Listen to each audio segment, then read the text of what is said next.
They told us Alberta would never go this far, that no province would ever dare step so far outside Ottawa's shadow. And yet, here we are. This morning, a headline dropped that sent shockwaves across Canada, across Washington, and maybe across the very foundation of Confederation itself. Alberta has cut a deal directly with the Trump administration. Not a handshake, not a vague promise, but a signed, finalized cross-border energy accord. Let that sink in. Danielle Smith didn't just poke Ottawa in the eye, she bypassed them entirely. Now, why is this such a big deal? Because for as long as Canada has existed, provinces weren't allowed to act like sovereign nations when it came to international agreements. That's federal turf. But today, Alberta said, "We're doing it anyway." Phones lit up on Parliament Hill within minutes. Insiders say Prime Minister Mark Carney stormed out of a closed-door briefing, refusing to speak with the media. Furious, blindsided, scrambling. That's the picture in Ottawa tonight. And what's actually inside this deal? Early reports suggest it goes far beyond just another pipeline project.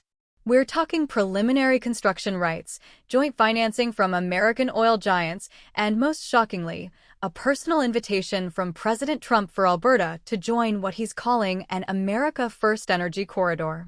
Think about that. Alberta, Canada's energy powerhouse, being folded into a U.S.-driven economic and strategic network. This isn't just business.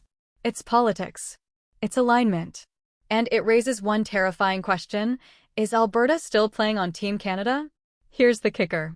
This wasn't whipped up overnight. Sources close to the Premier's office confirm the plan had been in motion for more than 7 months, under a secret code name, the Buffalo Line Initiative. Meetings weren't held in Ottawa boardrooms. They happened in Montana, North Dakota, and even, get this, an unconfirmed estate in Wyoming, where Alberta ministers met with Trump energy advisors and former Keystone XL executives. No wonder Ottawa never saw this coming. Now, Danielle Smith hasn't yet stood before cameras to announce the deal herself. But just last week, she gave us a pretty clear hint. Remember her fiery press conference?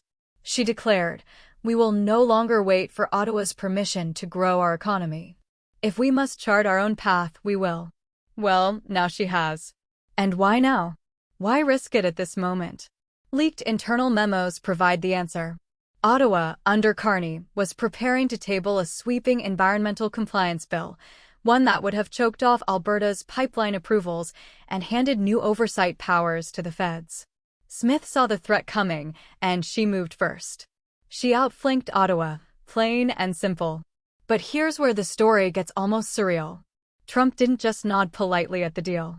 U.S. sources claim he personally signed a provisional framework guaranteeing streamlined approval for Alberta crude, creating joint Alberta-U.S. border task forces, even offering American military protection of pipeline routes during construction.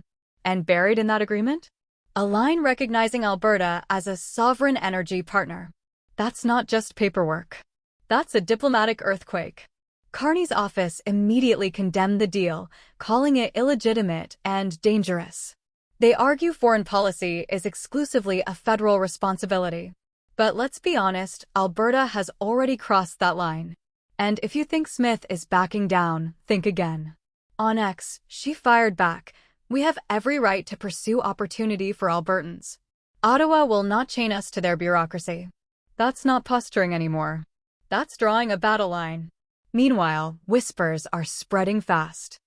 Saskatchewan and Manitoba have reportedly reached out to Edmonton in recent weeks, asking about cooperative strategies. Imagine that, the Prairie provinces quietly sketching the outline of a Western Bloc. An economic alliance independent of Ottawa. If that sounds like a political thriller, that's because it reads like one. Only difference, this is real. And what happens next? Behind the scenes, Ottawa lawyers are scrambling, drafting emergency injunctions to block the Alberta-U.S. agreement, calling it unconstitutional. But here's the nightmare for them. U.S. contractors have apparently already begun early-stage groundwork in Montana. Alberta crews are prepped to start their side. If shovels hit the ground, Ottawa's legal threats may come too late. Now think of the optics. A Canadian province openly defying federal orders, backed by the United States. That's not just a legal problem. That's a sovereignty crisis. And Albertans? Polls taken within hours of the announcement show 62% support the deal outright. Nearly half said if Ottawa blocks it, they'd support an independence referendum within the year. Independence. The very word Ottawa has tried to keep off the table for decades, now echoing louder than ever. It's not just a pipeline anymore.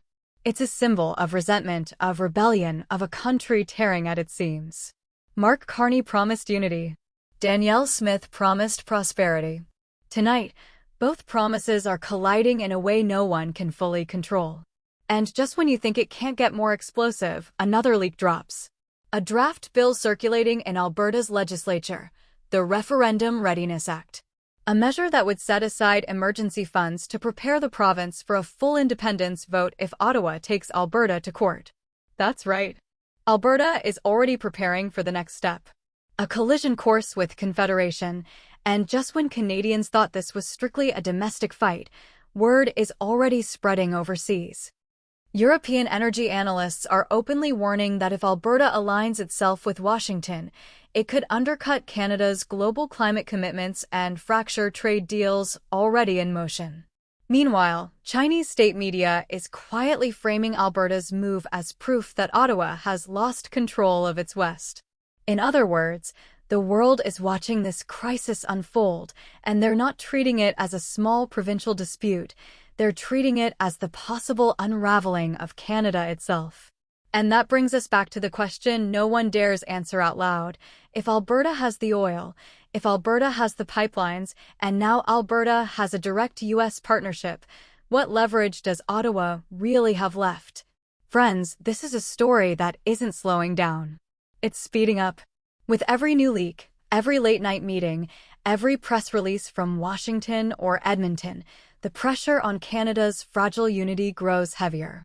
I'll be covering every twist, every headline, and every behind-the-scenes leak right here as it happens.